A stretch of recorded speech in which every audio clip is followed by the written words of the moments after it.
ابھی چل رہا ہے تو چل بھی رہا ہے، اس میں بہت بڑی کنٹریبیوشن تقریباً 40% جو اس کو چلانے کے لیے، یعنی جو اتنا بڑا ایک ادارہ ہے جو کہ 75% کینسر کے مریضوں کا مفت علاج کرتا ہے جو دنیا میں کہیں نہیں ہوتا، تو وہ جو اتنا بڑا خسارہ ہے تقریباً 9 ارب روپے کا ہر سال، اس میں 40% کنٹریبیوشن اوورسیز پاکستانیز کی ہے۔ تو میں اوورسیز پاکستانیز کی اہمیت سب سے بہتر جانتا ہوں، کیونکہ میرا انٹریکشن بڑا دیر سے اوورسیز پاکستانیوں سے، اس سے پہلے بھی کرکٹ سے تھا۔ جب میں کرکٹ کھیلتا تھا دنیا میں جہاں جاتا تھا تو اوورسیز پاکستانی ظاہر ہے کرکٹ ٹیم کو سپورٹ کرتے تھے، آتے تھے، تو میرے سے تب سے انٹریکشن ہے۔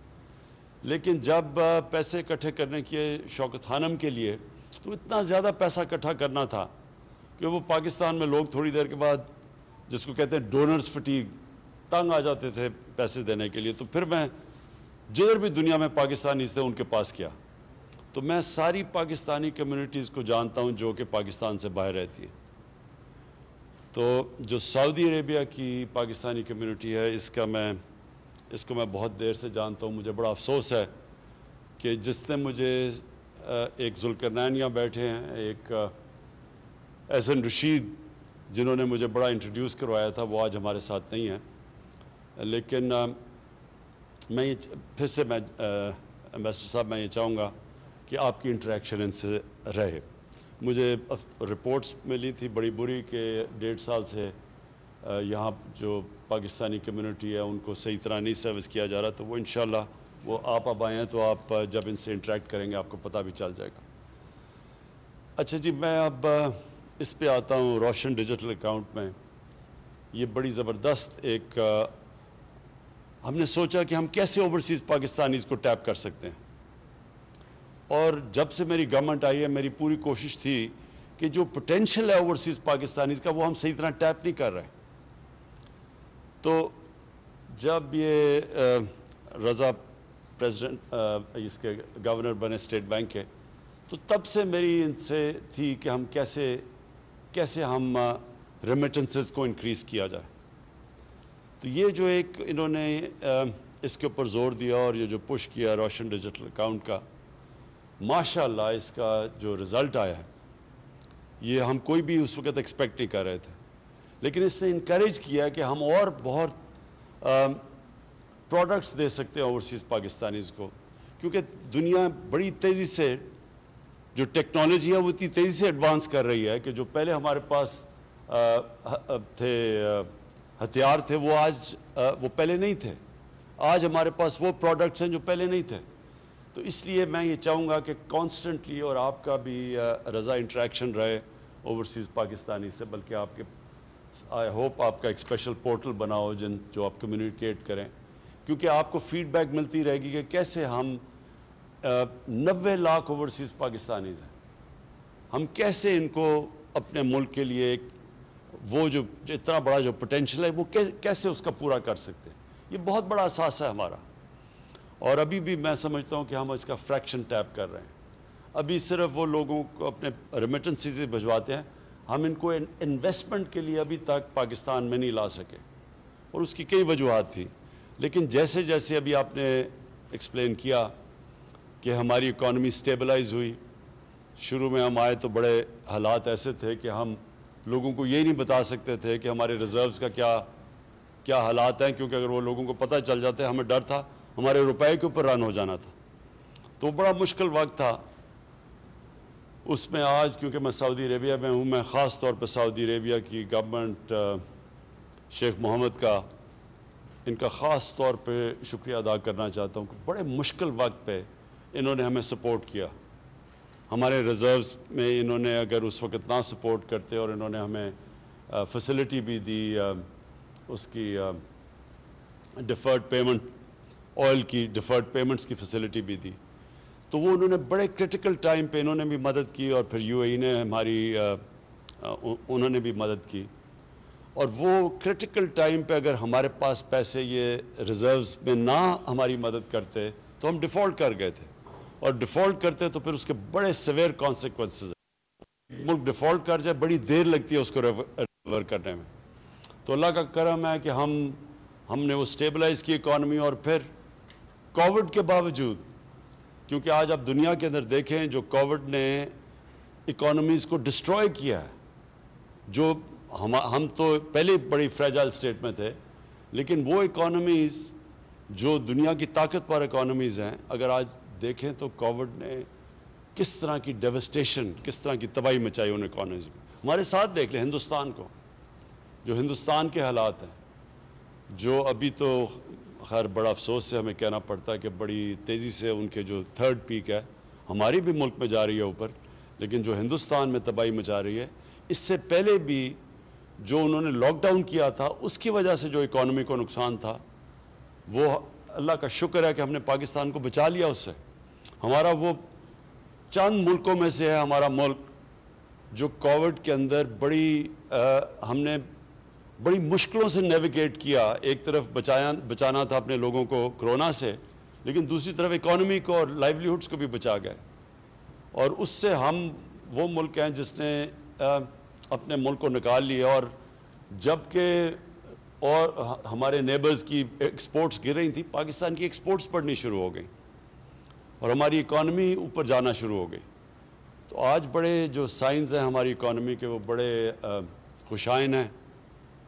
ہماری پاکستان کی کنسٹرکشن انڈسٹری بڑی تیزی سے اوپر جا رہی ہے اور اس میں سب سے زیادہ نوکریاں کنسٹرکشن میں دیتی ہیں. ہمارا جو ہاؤسنگ ہے، لو کاسٹ ہاؤسنگ، وہ ہمارا بہت بڑا پروگرام ہے. تھوڑا سلو گیا ہے کیونکہ ابھی تک ہمارے ملک میں بینکس کو عادت ہی نہیں ہے چھوٹے قرضے دینے کی، غریب لوگوں کو قرض دینے کے لیے. ہاؤسنگ فائنانس کے کوئی کانسیپٹ ہی نہیں تھا پاکستان میں. تو یہ ساری چیزیں اب آہستہ آہستہ ہم انفولڈ کر رہے ہیں. بینکس بھی ٹرین کر رہے ہیں اپنے سٹاف کو، اسٹیٹ بینک پوری مدد کر رہا ہے ان کی، کس طرح ہم ان کو سستے قرضے دیں. اور لوگ بھی سمجھ گئے ہیں، پہلی دفعہ پاکستان کے لوگ بھی سمجھ گئے ہیں کہ بجائے قرض ایک کرایہ دینے کے، وہی کرائے کی جگہ قرضوں کی قسطیں دے کے اپنا گھر ان کا ہو سکتا ہے. تو یہ ساری نئی چیزیں ہیں. آگے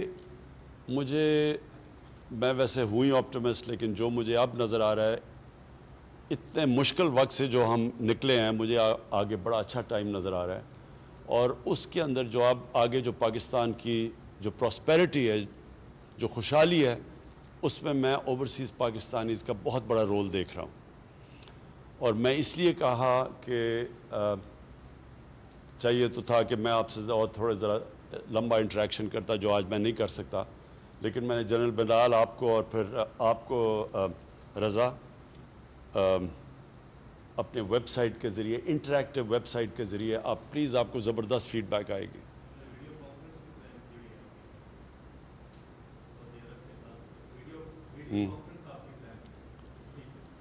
سو اینی وے ہم یہ آپ سے انٹریکشن آگے رہے گا. میں آخر میں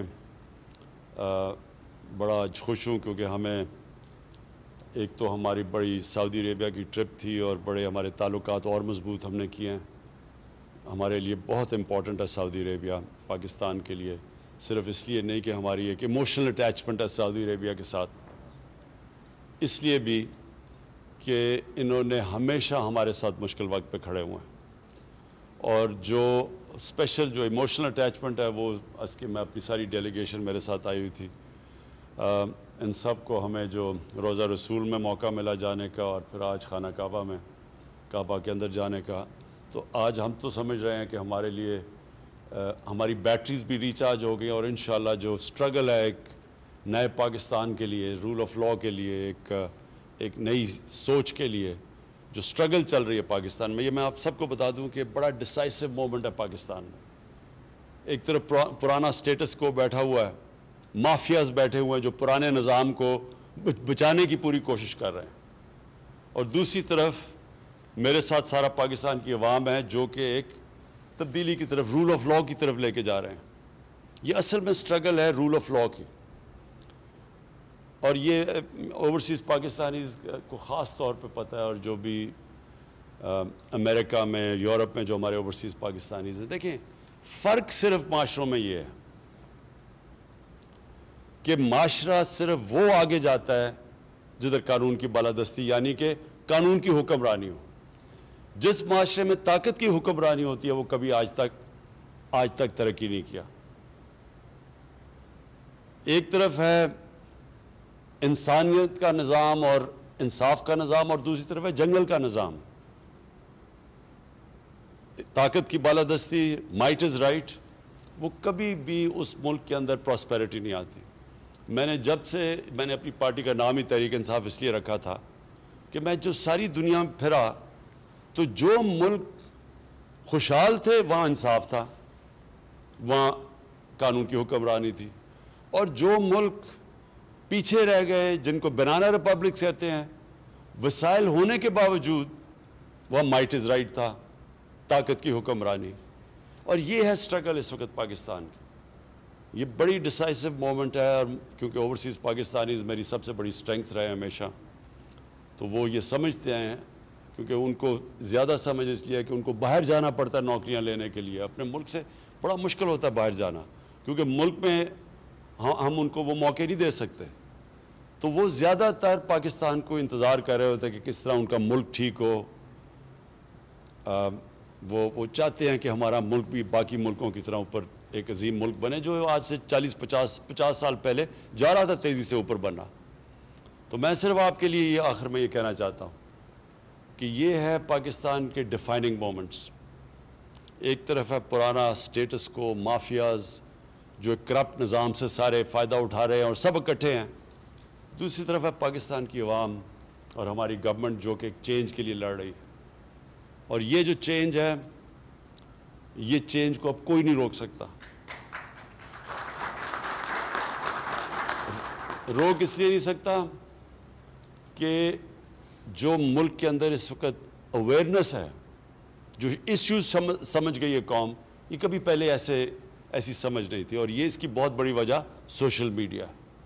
سوشل میڈیا اگر آپ جو ٹریڈیشنل میڈیا ہے اس کو اگر آپ خرید بھی لیں، اس میں پیسے بھی خرچ کر لیں، سوشل میڈیا کو کوئی نہیں روک سکتا. اور اس میں اتنی تیزی سے انفارمیشن اب ٹریول کرتی ہے، جو نوجوانوں کے پاس وہ نالج ہے جو کبھی پہلے تھی نہیں. تو یہ جو سٹیٹس کو ہے، اس کو جو ہماری پارٹی پاور میں ہی آئی سوشل میڈیا کی وجہ سے، یوتھ کی وجہ سے.